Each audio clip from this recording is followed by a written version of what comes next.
Yeah. No, it's $5 for this chair. $2.50 for the front row.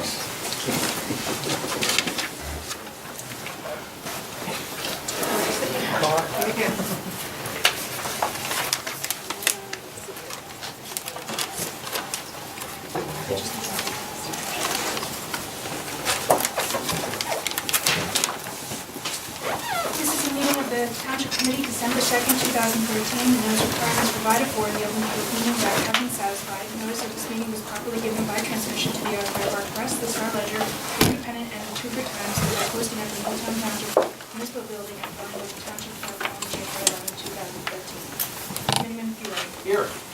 Committeeman Suh. Here. Deputy Mayor Murray. Here. Committeeman Sedembrino. Here. Mayor Sharp. Here. Please rise for the pledge. Allegiance to the flag of the United States of America and to the republic for which it stands, one nation under God, indivisible, with liberty and justice for all.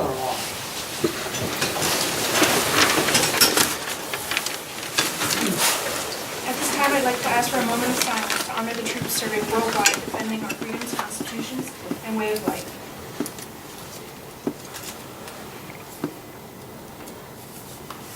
Thank you. Our first item on tonight's agenda, we have a presentation by National Park Service regarding the Gateway National Park Master Plan. Hi, We have two folks here from the National Park Service. I'm Jen Nersessi, and I'm the new superintendent at Gateway National Recreation Area. And more than anything, I just wanted to come and introduce myself and say hello. I've been on the ground for about 6 weeks now, and look forward to working with you all over the years to come. Particularly tonight, I'm here with Pete McCarthy, who's the site manager out at Sandy Hook, to talk about the request for expressions of interest we have out on the street for Fort Hancock. I'm sure you're all familiar with the old officers' quarters out on Fort Hancock and the other buildings around there. Extremely historic in nature, a major asset to the American people, honoring our history and heritage, the military history of the Hook and our history as a country, and just a beautiful cultural landscape out there. You know, as, again, I'm sure you're well familiar, you know, it's been a challenge for us over the years to keep those buildings up. And we're looking for partners and have this RFEI out on the street looking for partners to help restore and preserve the buildings over the long term. And we realize, we've learned that, you know, we can't do this by ourselves or in isolation. We really want to be working with the communities, you all, you know, more than anybody to help make this happen. And so we would just want to talk a little bit more about that process and ask you to help us get the word out. And with that, I'm going to turn it over to Pete, unless there's, you know, any questions you have of me, I'm happy to stay and chat. Did you replace Lou Venuto? Excuse me? Did you replace Lou Venuto? No, I replaced Linda Canzanelli. Okay. Yeah. She was in between, I guess? Lou? Lou Venuto? Lou Venuto was the chief of interpretation out at Sandy Hook. Okay, he wasn't sitting there. And just for clarity, the program that you're speaking of is the one to rehabilitate any one or multiple structures on a per Yes. application basis in exchange for a long-term Yes. negotiated lease. Mhm. Yes. You got it. Gotcha. You did your homework. All right, folks, I'd like to share the RFEI with you. Pass those out. We opened this process up about a year ago, and we did this with what we're calling the Fort Hancock 21st Century Advisory Committee, which was made up of members of the local community, and we also asked for folks to come in who had certain expertise, be it from the education community, the science community, cultural, and we have some folks in the real estate and the building trades who are giving us a hand at trying to figure out where we're going in the future. As we all know, Fort Hancock is taken on the chin over the years. However, after the last lease opportunity with Sandy Hook Partners was terminated, we decided to look back and figure out where we needed to improve or where we needed to move forward. So we decided to put this Federal Advisory Committee together. A matter of fact, Mr. Fiore is on that committee, representing Middletown Township. We also have mayors from Highlands. The Mayor of Seabright has a representative, John Ekdahl, who's the mayor of Rumson, is on the committee. And we have some folks from different areas or within that vicinity there. What we're looking to do is, we started with 35 base buildings, and we've asked folks to come out and give a look. We've had two public tours, where we've had probably close to 150 people come out and look at the buildings, and to come back by the middle of December here, December 16th, and give us some ideas under this REFI. We'll work with our committee, our Federal Advisory Committee, and then come back. And what we'll do is, we'll look at those ideas according to the criteria that we set in the RFI, and then we're hoping to come out with an RFP sometime in the first quarter of 2014 to see what we can do. And we're looking at mixed uses at this point. Anything from residential to light commercial to education, NPOs, and so on and so forth. What we're trying to do is, as the gentleman had said before, was we're looking at long-term leases where we get people to come out, do some work on the buildings in exchange for rent.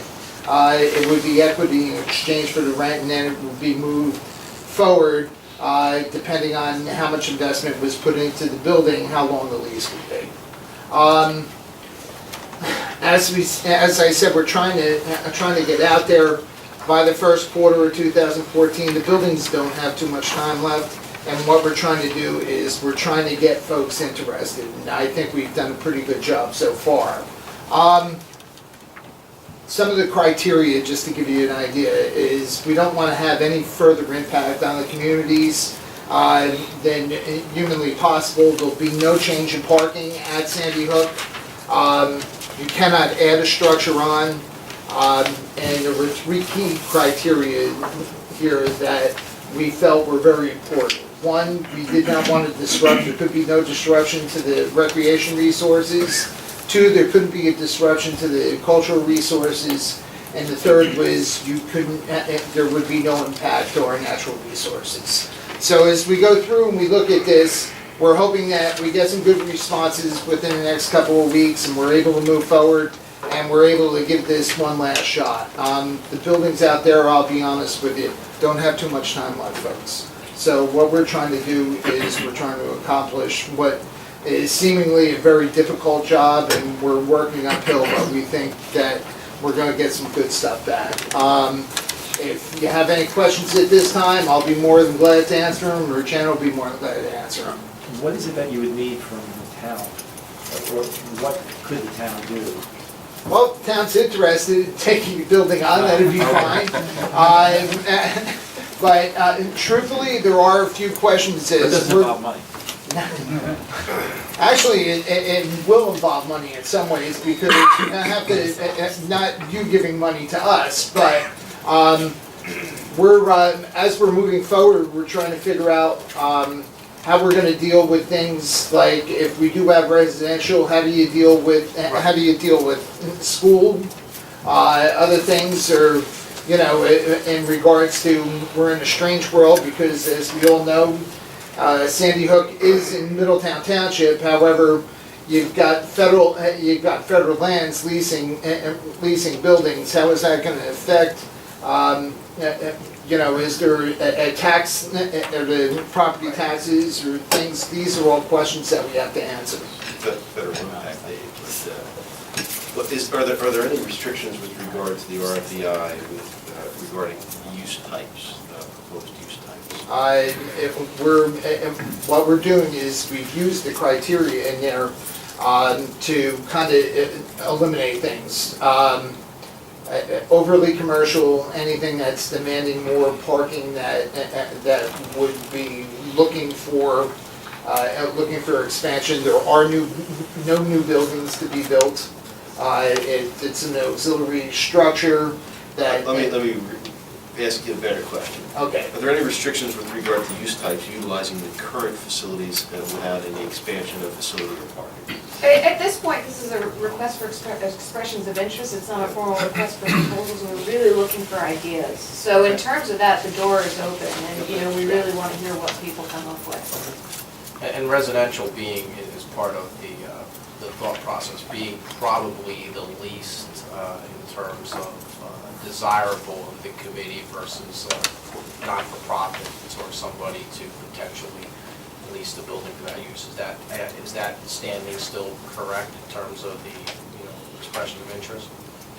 You know, when we get to the stage of formal proposals, we'll rate all the proposals against criteria, and certainly, I would think, a not-for-profit whose work supports the mission of the park will come out because of that rating higher than a private residential use. Yeah. But we'll certainly look at all the uses and look at what the right mix and, the right locations would be for various uses. Private residential would obviously have an impact, as you're well aware, as you pointed out, to Middletown Township, being that it's part of our jurisdiction, Yes. being that it can have impacts on our school and infrastructure in terms of what we have to do to, provide services to these residents, if any, despite Yeah. where they are, and That's obviously why it's I'm not raising taxable property, as you mentioned. Well, so we're going the to- question, It could It could be, right, there could probably be some level of Yeah. pilot or some type of Yeah. deal that we can work out, but that's where Middletown and me on the committee is gonna have probably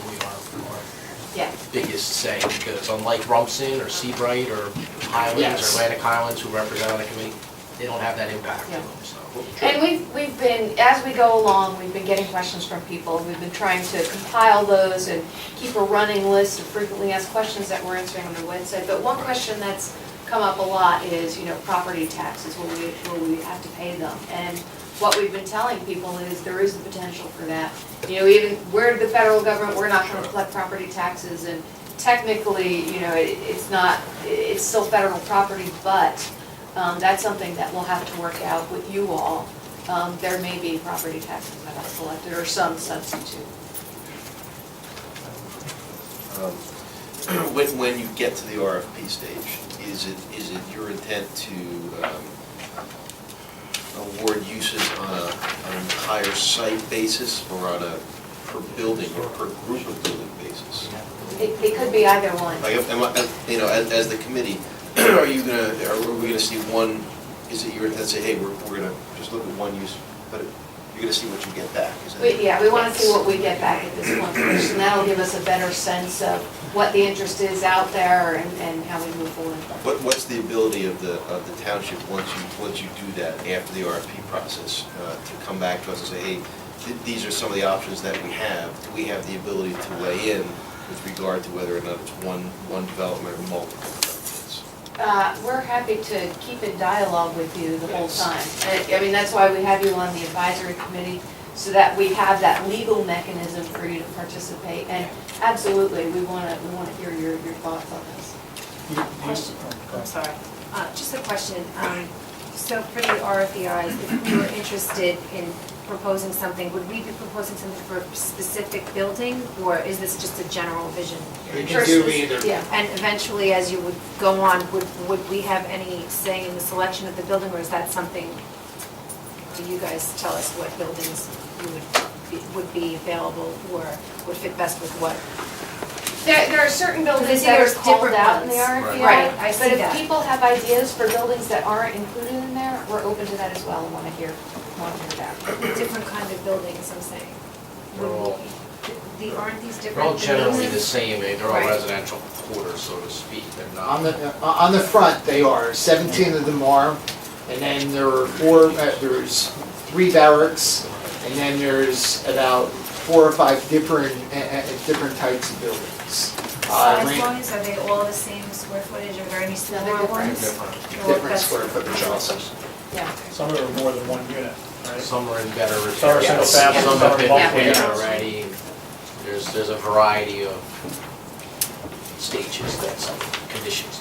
Have any of the universities, contacted you, like Monmouth has your? We've had contact with Yeah. some, Yeah. yes. Because it almost seems like that would be a great place to have dorms. Yeah. And maybe some sort of facility out there specifically for ocean study.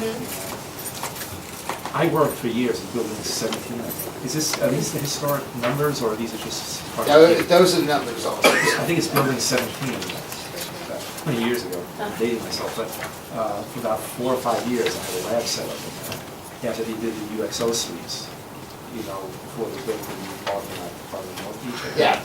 So, it was in bad shape 20 years ago, that building. It was like, One question, the building rehabs are all gonna have to comply with National Historic Yes. District Yes. standards and all that. And it's all important to Middletown that since we are gonna be reviewing remodeling plans and doing inspections, that any potential tenants or users of the building are made aware that they have to come to us and get. We follow your codes, Right. however, Yeah. the federal, it's kind of, it's an apples and oranges thing. Right, but it still has to be inspected by us for occupancy. There's no CO, federal building. Well, but someone has to inspect the work to make sure it's Yeah. done properly. No, that's why we go by the state code and we go by local code. Right. Yeah, we have been telling everybody that anything they do has to be according to. Yeah, I just think that the code. some people will assume because it's federal land that they don't have to deal with that, but they do. And I apologize if I missed this. Did you say that there was a new deadline, or is it just as soon as possible? December It's 16th. December the 16th. And we'll be looking at these and discussing what comes in at our next Federal Advisory Committee meeting, which is January 10th, which is, again, you have official representation on, but it is open to anybody to come and hear what's going on.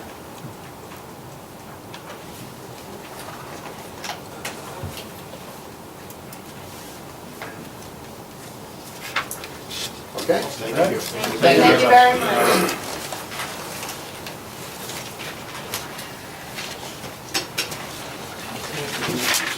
Yeah, do that. No.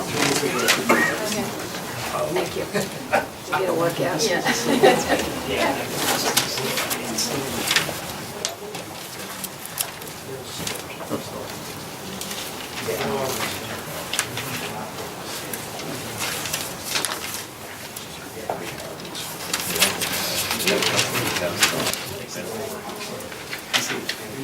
Very nice. So long. Thanks. Nice to meet you.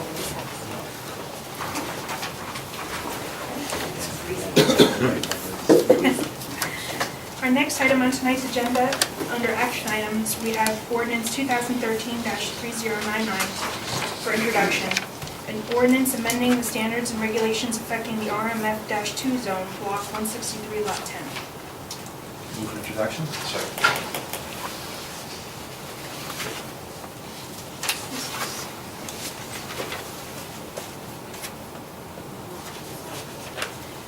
Committeeman Fiore, Yes. Committeeman Massell, Yes. Deputy Mayor Murray, Yes. Committeeman Sedambrino. Yes. Mayor Sharpenberger. Yes. Motion carries to pass this ordinance on first reading with a No, second it's final. correct.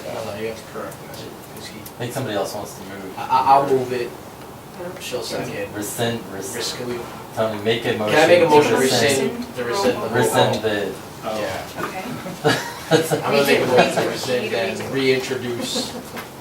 Move, motion, make them come The in motion on the motion floor to is to rescind. rescind the roll call vote, introduction, the yeah. introduction of ordinance 2013-3099. I'll second. I didn't motion it. I will You motion it, motioned it, yes, and correct. you're seconding it. Okay. Kind of wondering. Committeeman Fiore. Yes. Committeeman Massell. Yes. Deputy Mayor Murray. Yes. Committeeman Sedambrino. Yes. Mayor Sharpenberger. Abstain. Recused. Okay. So, It's hard when you're mayor. I know. um, Now, I will make a Now. motion to introduce. I'll second. so,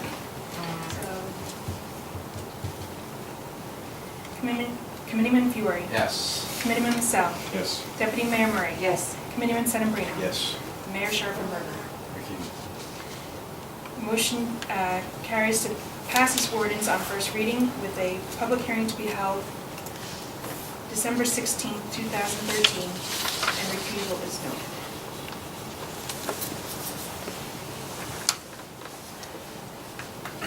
Okay.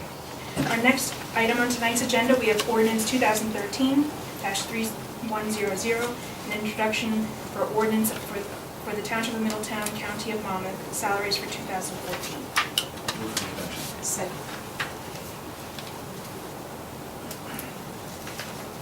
Committeeman Fiore. Yes. Committeeman Massell. Abstain. Deputy Mayor Murray. Yes. Committeeman Sedambrino. Yes. Mayor Sharp. Yes. The motion carries to pass this ordinance on first reading for the public hearing to be held December 16, 2013, with abstention noted.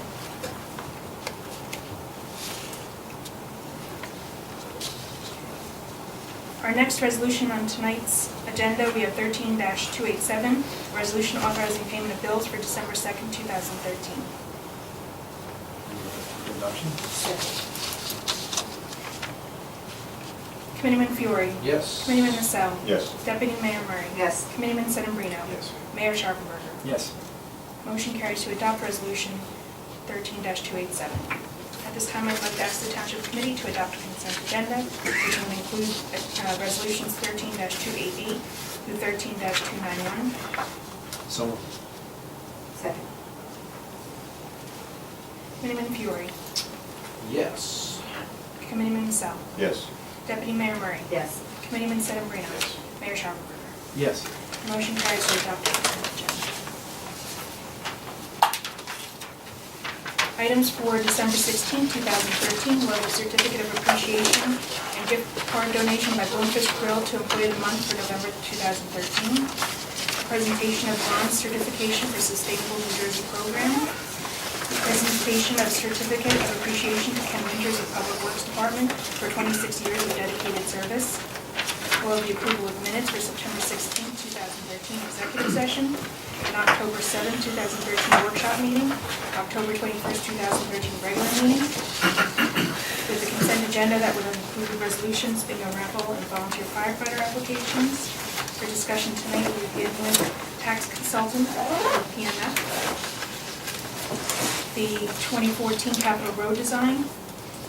That's fine, I just wanted to bring to the committee's attention, we're at that time of year again where we're going to start looking at the roads improvements for next year. We're trying to reset the clock so we do all of our design, so Tina does the design during the winter months so we can open the bids and start work earlier in the season when the weather changes. This is a broad list, it's by no means finalized. Rob and I are scheduled to meet this week to look at these roads and some of the drainage projects and sidewalks and miscellaneous paving projects on the list. But again, we build this list through the years and it carries from year to year based on recommendations from the public, from my road supervisors, from administration who has received complaints for road conditions. And again, the committee also hears this from the public. Different roads need work, so I wanted you to take a look at this. If you have any additions, any comments on this list. Again, this is probably much more than we'll design in one season. But it will be phased in probably over several years, some of these longer streets. But again, I wanted to just bring this to you in case you had any comments. And just to let you know that process will be underway shortly, the plan for next year. So Ted just goes on it. No. How soon are you saying you'd start on these? The design would start probably towards the end of the year, right, Rob? Initial, once we finalize the list. We have to finalize the list and then get the bonding in place. Well, actually, we have funding for design already. So we're ahead of it this year in that respect. So Nick had set aside money from the prior bond to do design work. We will, of course, have to bond for the construction elements in the spring. Would these be for completion in 2014, all? That's the goal, is to get them, well, no, not all these. I mean, Once This you is- ultimately. The ultimate whittle it list down is to- gonna be pared down. This list is a pared down list from a much larger list I have, believe it or not, with our 330 miles of roads in town. The list that actually is constructed next year will be much smaller than this, but for instance, like Wilson Avenue is on the list because it started to deteriorate. And it's a very long street, it'll probably be designed in phases and constructed over the next couple of years or 3 years. If it indeed makes the list. A lot of these roads are on Bam Hollow is a very long road. So the idea is to design that maybe at one time in phases and then roll out the construction over a few years. Are these streets still extensions of areas where you've already had in the road program? These are just extenuating streets to the area? Like, I mean, it seems to be that you have, I think the plan used to be where you would do some streets in a neighborhood and then, the next year, the next capital, catch another couple of streets. So you're basically phasing in a whole area. Is that Right. still the game plan, or has that changed? Because it looks like these are all over the place. It is, to an extent, we try to do that. However, sometimes you get to a neighborhood with the intention of doing that, and some of the roads aren't that bad. Right. So we Well, move out of the neighborhood. I So think one of the things we found is we've done a lot of that. So now some of the major roads that haven't been done, like the Wilsons and Bam Hollow, very long roads that are a real challenge. They get you to those neighborhoods that we've done for the most part over the years. Now we need to start looking at some of the bigger roads and maybe coming up with a design, and then the construction would happen maybe in 2 and 3 years. And all sections. these include the curb cuts and sidewalks and curving where they are. ADA improvements along the way with this. And, some of them are neighborhoods, we have like Shadow Lake, we have a street in there, Shady Oaks, another street. So these are areas where we've been in over the last few years, so we will continue it. The only other thing I'll mention, and this is fine, I think you're right, because you see these are mostly arterial roads like Kings Highway, Oak Hill, and Chapel Hill.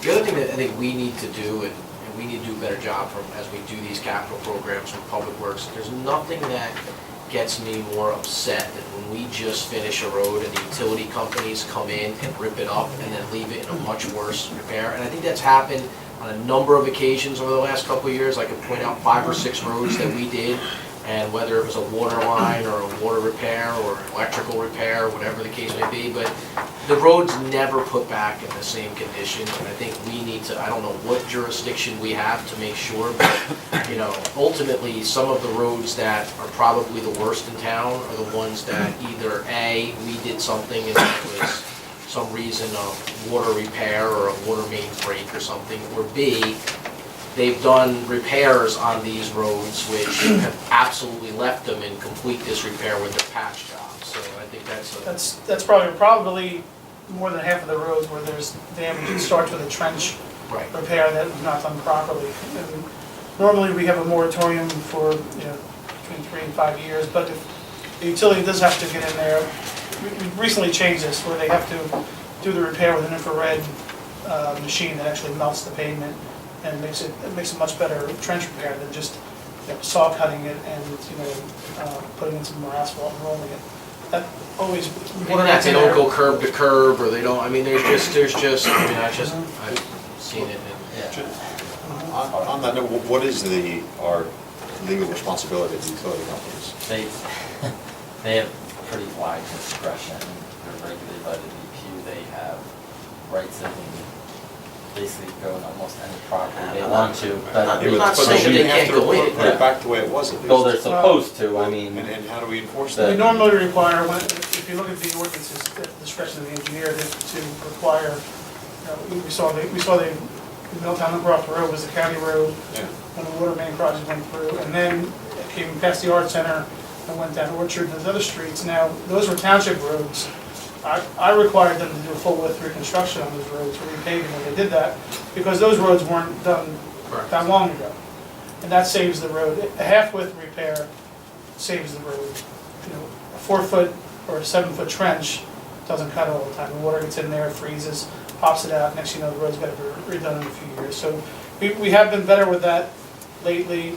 And there are individual, main replacements or even connections that we're trying to tighten the clamp down on that too. So we're changing our detail and our road opening permit requirement, so.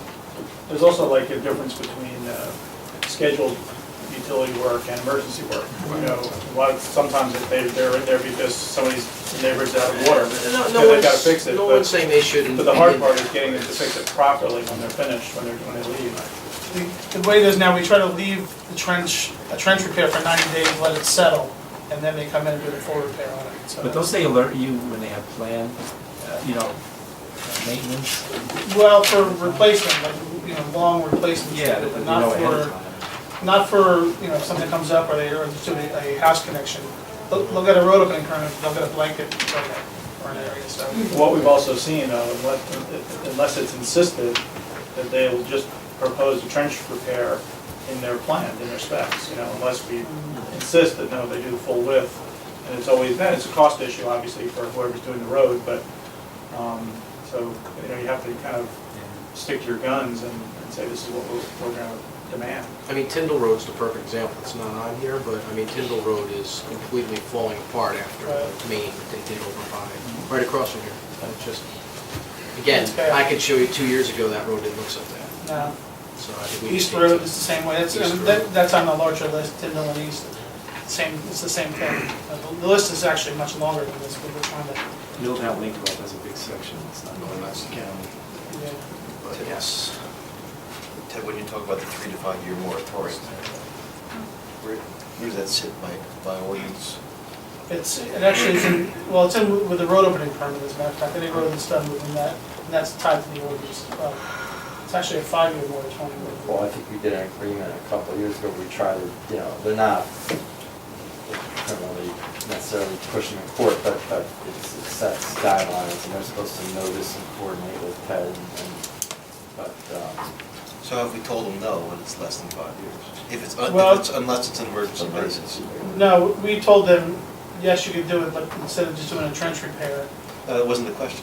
The question was, if there's a 5-year moratorium and it's tied back to the ordinance, have we told utility companies or anyone else that wants to get into the road, no, unless it's an emergency basis the repair? not utility companies, no. If it's a non-emergency basis? It's a main replacement, that's normal maintenance, and it's, they say it's an important schedule. So what's the point?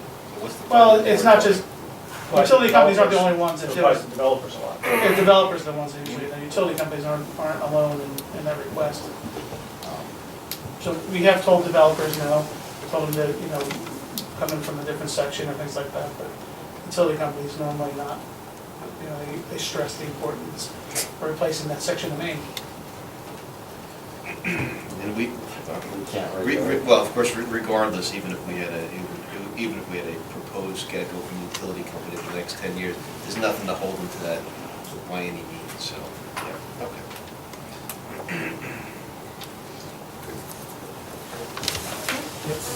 The next item on tonight's agenda, we have the cancel capital appropriation balance of various projects. Waker Realtor Maintenance Bond Release. The Middletown Ice World Performance Bond Reduction. And then the purchasing, we have the truck purchase for DPW. A variable message board for the police department.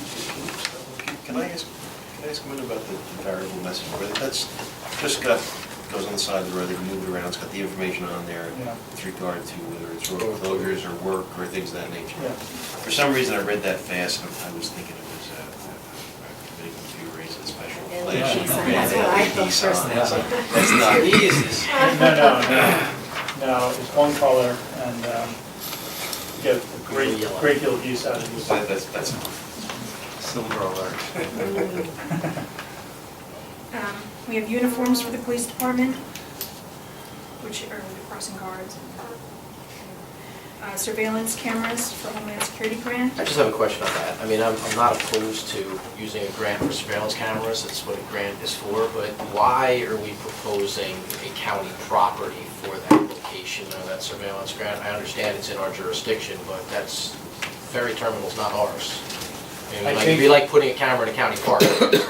I think that was a suggested location because of the need there. I think by the people who make a grant available. I think that was kind of a location that was determined it was needed, and we do service it as in our No jurisdiction. doubt, I just was wondering why there over other, why not some cameras to sewer authority then, if it's a homeland security issue, it's like we have other infrastructure. I was just wondering why county property, which is just a question. Okay, we have a mulch and leaf removal for Public Works. Township leaf. Mayor, before we go to, I have just one item I wanted to add for discussion. Do you have one? I have two I'd like to add, okay, quick. All right, go ahead. First, I'd like to add a discussion item. I noticed a new development over Oak Hill Estates, and I noticed that they have, I don't know where they came up with the name of the road. They seem to have named a road that goes into that development. I think it's called Berg Drive or something to that perspective. So my question is, I know that the township, and I believe the township has a procedure for naming roads. I believe the names were for the Be From Veterans, which I believe we've exhausted that list, if I'm not mistaken. But my question is, where does that jurisdiction now end, and where are we coming up with the names of these roads? I mean, are we just leaving it to developers to decide to name a road after one of their firstborn, or are we going to have some jurisdiction over what we name these roads? And that's my question to you, is Well, they submit the names, right? I've never seen a submission for Berg Drive. No, well, they don't submit it here, they submit it to the building department, and they check with the fire department to make sure, and the police to make sure there's no sound-alikes or duplicates. But other than that. Where's our jurisdiction in that? Is it planning or? Really, other than using the list, the township had a procedure for using that list of veterans. Once the list is exhausted, there's no procedure in place other than you can't pick a duplicate name, you can't pick But the sound committee like- can create a procedure. You could, So sure. then I'm going to ask that we consider procedures for roads now that we've exhausted veterans. Yeah, I think it's a good idea. I just, think we need to have some level Yeah, of oversight into it, because, you can name something anything, I guess, so long as it's not a duplicate. Miley Cyrus Drive. Can't be a duplicate or a sound-alike. That's always the tricky one. We have plenty of those, duplicates and sound We alikes. have plenty of both. That was number one. The second thing, I don't know, Mary, I might be stepping on this one, hopefully I'm not, but I would like to discuss something that was discussed, I believe, 3 years ago in 2010, which is clothing bins with respect to the township. I have noticed, as I'm sure everyone else has, clothing bins just popping up in the train station, wherever they feel like throwing them, and they become, in my opinion, I understand the use and benefits. I understand in 2010 we took ordinance action to demand, to ask for registrations or require registrations. My understanding from the clerk, Heidi, please correct me if I'm wrong, only 2 bins in the whole town are registered, if I'm not mistaken. So my point is, this has become out of control. We tried to do something in 2010 to control it. Our ordinance, I believe, as I read it, specifies the location on properties with which these bins are allowed to be. Clearly, they're not being followed, because I could tell you in different food store, parking lots, they're in the front of the parking lot versus being in the back. They're not in a specific parking space. They're next to gas station pumps, which is also illegal in our ordinance. We got to do something in terms of enforcing this ordinance. It's becoming an issue not only on our municipal property. I think they should all be removed from our municipal properties. We have jurisdiction over them because they've become a dumping site, especially at the train station. And I further believe that these companies, which some could be considered questionable, and I'm sure some are legitimate. There are some that say they give to our DARE program. We haven't had a DARE officer in 4 years. I don't know where that money's going. I haven't seen it come into a DARE program when we don't have an officer. We have them at the recycling center, if I'm not mistaken. So we really need to get a handle on this as the new year comes up, because it's just a quality of life looking issue. It's becoming unenforceable, and once you get one, people just decide that the competitive ones are going to come in and park one next to it, taking up a location. So I'd like to see the committee. And you know what, you're right, though, this came up at the drug and alcohol alliance, where they used to have DARE and a couple of other related programs, that if they had the bins there, they would get the money somehow, the program would benefit, and you'd be able to fund it just through those donations. Apparently, they make a lot of money. But we're not getting anything on that. I know, but the Drug and Alcohol Alliance is supposed to be sending a request letter for this sort of thing, but I'd rather have it go there than have it. But we need the jurisdiction, and we can do that. There are ways we can work with the attorney. We talked about this 3 years ago. We can create that level of Right. jurisdiction on our municipal properties, but we can't do it. The difficulty that's encountered is mostly in the private properties. The whole other difficulty is the statute upon which the ordinance is predicated was essentially written by the organizations that probably do 80 to 90% of these clothing bins.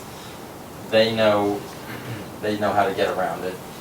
They're extraordinarily difficult to deal with. Heidi, I know, exhausted an inordinate amount of time trying to get these people to register early on, but that being said, there's no reason why we can't just remove them on our property. Right, but we can also enforce we can also have code enforcement enforce if they're in locations that are not Yeah, they're not part of supposed the to order, be. they're not supposed to be, Not and they can go to the registered, property so- owner, and we can find the property owner for the location, and Yeah, there are ultimately they're gonna penalties. police it. There is a hefty penalty in Yeah, there ordinance is that we the do have. statutory penalty in there, that's an It's enforcement up to issue. yeah. $20,000. Frankly, I would say at that point, you give them a month to, you give the property owner a month to have you can't go to the box on, you don't know. No, you go to the property.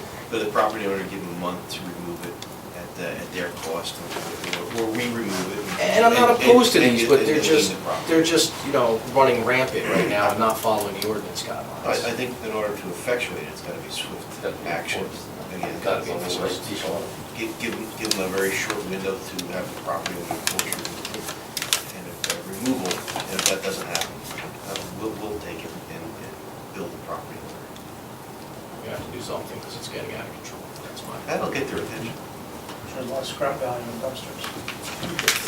More than the stuff that's in them. Okay. But you know what happens at a lot of these, is they collect a lot of clothes, and as you remember, even post Sandy, there were times when there were so many clothes available, they were just donated in bulk. And you pay so much per ton.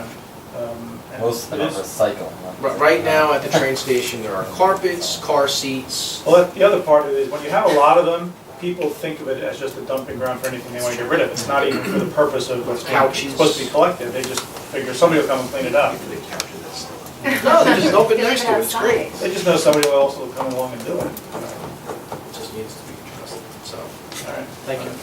Okay, one thing was hoping that we would consider doing is passing a resolution to support the renewal of the federal brownfield tax incentive, IRS 198. It was in effect about 15 years and it lapsed in 2012. And it's a great tool, it's a great incentive from the federal level where it allows developers to deduct the cost of cleaning up a brownfield site. I think it would be good for us if we have some sites here in town to incentivize them from the federal level. And it would just involve really a resolution of support. And I've spoken to people in New York, some of the government agencies in New York, EPA. They're all interested in getting local support for this. So if we can pass a resolution in support of renewing it, and it's a bipartisan thing, it's not terribly controversial. It was just led to sunset, and it's a great tool.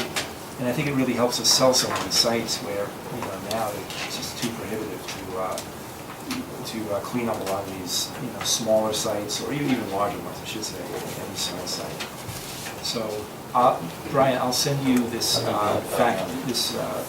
sheet that I put together here, and it gives you a lot of the particulars of what's good about it, when it lapsed, and some information. You can, put something together maybe for the next meeting. Okay, that's it. Do you have township committee comments? Okay, Mr. Sim. Just one thing today, there was a great article in the Monmouth Journal on a Monmouth County prosecutor gave a discussion last week on the drug epidemic we have in Monmouth County, and I think we just need to get the word out to everyone here and in the press that there is a serious issue, and it's not about, goes beyond class, and it involves heroin and Oxycontin and some serious drugs out there, and I just think we need to get the word out as much as possible. Okay, thanks. Senator Reed. I have nothing tonight. Thank you.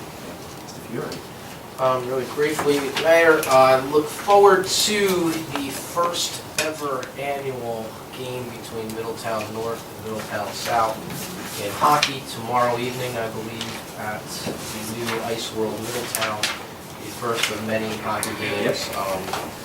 It's, I think it'll be a very proud moment for hockey in Middletown, a very proud moment for the township to have a location where both our north and south, and I'm sure CBA will want to be anytime there at some point too, and you know, will have their own home rink, so that's a very proud moment. I look forward to being there with you and the other members of the committee that are going to attend.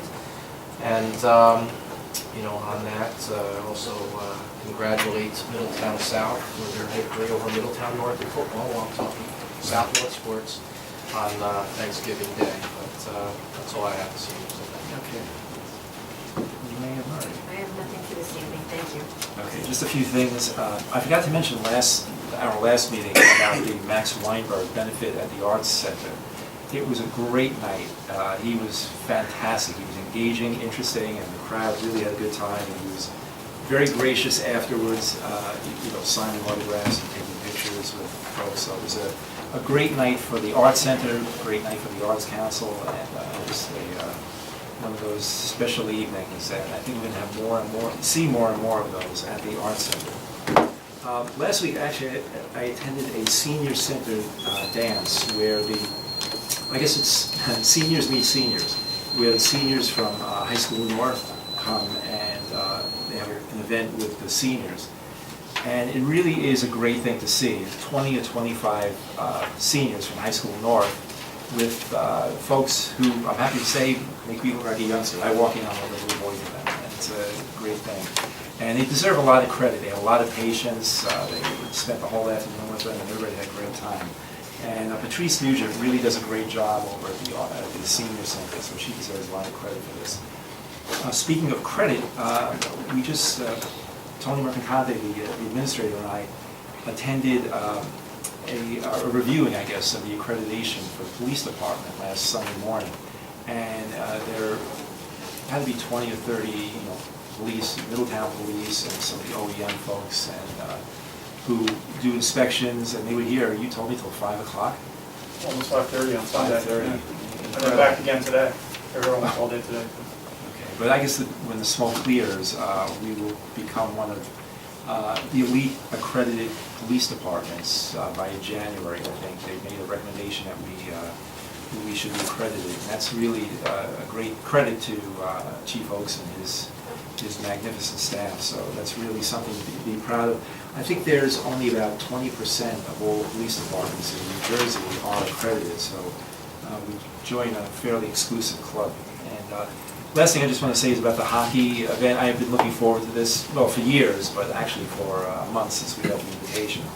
And I'll never forget being in Woodbridge, it had to be maybe 2007, 2008, dropping the puck at the Mayor's Cup in Woodbridge for Middletown High School South and North, and saying, I can't wait for the day when I can do this in Middletown. The whole place cheered and everything. And I walked out and thinking, oh God, how are we going to pull this off? And sure enough, here we are. So this is a great thing.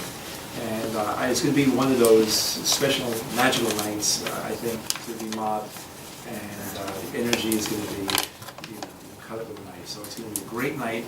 And these kids really deserve it. And it's something that we should all be proud of, the way we work together with a private entity to make this happen, and our kids deserve nothing less, and we're going to have a great night with this. So with that, thank you very much. We have public comments. Okay, and I just want to remind everybody to please give your name and address, and please keep your comments to 5 minutes. We will strictly enforce the 5-minute rule. If you need to speak further, we would be happy to stay later, and just be courteous to everybody else who may want to speak. And okay, with that, what's your pleasure? Yes, sir. How you doing? My name is Gregory DiTomaso. I live in Point Pleasant Beach. New Jersey, Vice President of Sales, Government Solutions for Phobionics Imaging Technologies. We're based out of Toms River, but we employ local folks here in Middletown and surrounding areas. I'm here to address a recent awarded contract for document scanning and microfilming services last month to a company called Document Technologies, Inc., DTI. Back in November last year, we had received a call from the clerk to come out and take a look at the construction department's records for scanning and microfilming services. We had provided a proof of concept along with our pricing through the Somerset County Cooperative, which we were awarded for the second consecutive term back in March of 2012. We exchanged several emails and calls with the clerk to discuss the next steps of the process, and was told the township had decided not to utilize the co-op and would rather go out and utilize the bid process, which we understand. Unfortunately, we had missed the advertisement in the local paper, and we did not respond to the bid. However, we were also not sent the bid specs by the clerk, even though we had been working, obviously, and exchanging emails for almost a year. We were told by the purchasing agent, Lynn Matei, that each department head is to notify her which vendors to send the bids out to, and she was not. There's no process, there's no electronic registry that companies can actually get on and register to have that automatically done for them. So unfortunately, again, we had missed that advertisement in the local paper, and the township received one bid for nearly 10 times the cost of what Phobionics pricing was, which we had provided through the co-op. Apparently this was overlooked, and the clerk had decided, I guess, and purchasing as well, not the committee or whoever, decided to move forward with the lone bidder. So we're wondering, I guess, if in fact that we had the opportunity to review the bidder's pricing when submitted in comparison to our company's pricing through the co-op, why that wouldn't have been done, and at least give the opportunity before making the award and saving, taxpayer dollars in doing so. I have the cost sheet here. I sent it to. So your cost was $9,000? My question is, you made a statement that said that we awarded a bid for 10 times the cost of your cooperative purchasing agreement. So to do all of the work of our bid spec, are you telling me before this committee right now, as we awarded a bid for $90,000, that your price for all that work would have been $9,000? Well, there was no volume given. I just asked you a question. Yes. You would have been $9,000 for that whole volume of work. You didn't provide a volume.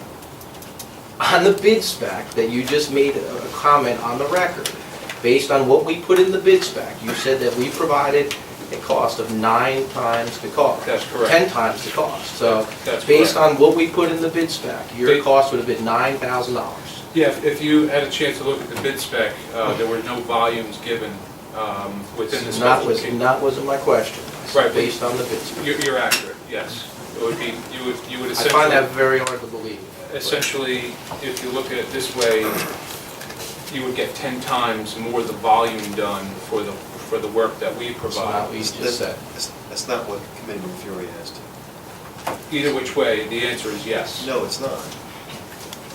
Well, Listen, we're not here to debate with you, Okay, but we want to make keep sure in you mind, make we have a factual 5 minutes. statements. Right, I just, I provided the pricing, we have a pricing sheet here. We sent it to the clerk, we extrapolated both pricing. You should have bid. No, well, the should have bid is why, we worked with the clerk for a year. You're in Toms River. You live in Point Pleasant. We use the Asbury Park Press. No, you I'm don't. failing to see how you weren't notified. All right, we're gonna have to move on. So I appreciate We were just saying that we were failed to be notified because the purchasing agent Thank you very stated that much. You have to move on. well, we'll be back on Thursday to continue with the comments Thank you. on this. Thank you. Would anybody else care to speak, please? Yes, sir. Hi, my name's Don Watson, 1 Collinson Drive. Seems like if the clerk was aware of this gentleman's company for a year, the least you could do is afford him a bid on the job, especially since you had his pricing. Wait, stop. Listen, anyone has the ability to bid on any job that's put out in the newspaper that That's correct. that was properly notified. So you gotta make sure all of our statements, any of the statements that are add-on statements like you're making are accurate. Okay. And that wasn't, so. Okay, and I just want to correct the mayor, we don't always use the Asbury Park Press. 90% of the time we use the Two River Times. We use the Asbury Park Press for this, do we not, for bidding? We always use the Asbury Park Press for bidding. For bidding? There was no consent of surety either provided. Okay. Also, I wanted to mention a few things about being proactive. You know, Ted made some good points about road reconstruction and stuff, and how he's being proactive in getting roads repaired and maintained properly. And the mayor had mentioned something about allowing developers to clean up hazardous waste sites that are under development. And I was wondering if we're going to get a new oil drum for Canes Lane for residents to dump their oil, because the current one is shut down because it's leaking and PCBs are traveling through the ground. No, well, it's not leaking. This is what the employees were telling me. You could have asked me. No, it's not leaking. What happened was somebody illegally put some material in there that had PCBs in it, and it was, so it was contaminated. It's very difficult to clean that up. We're looking for somebody to actually clean up that tank, instead of buying a new one, to clean it out, flush it, and let us use it. So the tank's not leaking? Tank's not leaking, no. Okay. So I thought it was kind of odd because it's sitting into a concrete Well, that's bin. that's for precautions. Right. It's a secondary containment. Right, and the But it's not employee had leaking. said that, it was leaking, there's PCBs in there. Well, They're there were just in the PCBs in there, tank. right, but it's not leaking, no. Okay. I think that, it's all right? It'll either be cleaned out very soon, or we'll have a backup tank brought in, and, Yeah.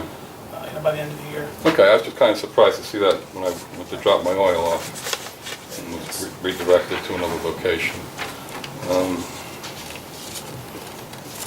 If we can get this bill re-implemented, the one that Jerry had mentioned, it'd be good to get sites redeveloped, like the one in the junction, the old Shell station by the creek there. That's been a hazardous waste site for years and years. It would be good to get stuff like that cleaned up. And this accreditation that's going on with the police department right now, I was told that the policemen that are doing the accreditation are also aware of our new municipal center that we're building. Is there a time frame on when we're going to start construction on that? Do you have something, something we don't know? I'm just asking. I'm asking you. I was just told that the police that are doing the investigation for the accreditation of our police department are aware of a new municipal Is the new center. municipal building part of the accreditation process, Mr. Murphy? No. No, I understand it's just Accreditation is based upon. policies and procedures. Well, no, not just policies and procedures, but also the existing facilities that we have in place, the jail, the dispatch center, all the components of the police department as they exist, not as they might be in the future. But there's no time frame for any new municipal complex. Okay, I think we're gonna have to Okay, move on. thank you very much. Didn't mean to cause such a, Care to speak? Seeing no further members of the public come forward, please to close the public portion and move for adjournment. Committeeman Fury. Yes. Committeeman Michelle. Yes. Deputy Mayor Murray. Yes. Committeeman Sedambrino. Yes. Mayor Chuck. Yes. Motion carries. Adjourned.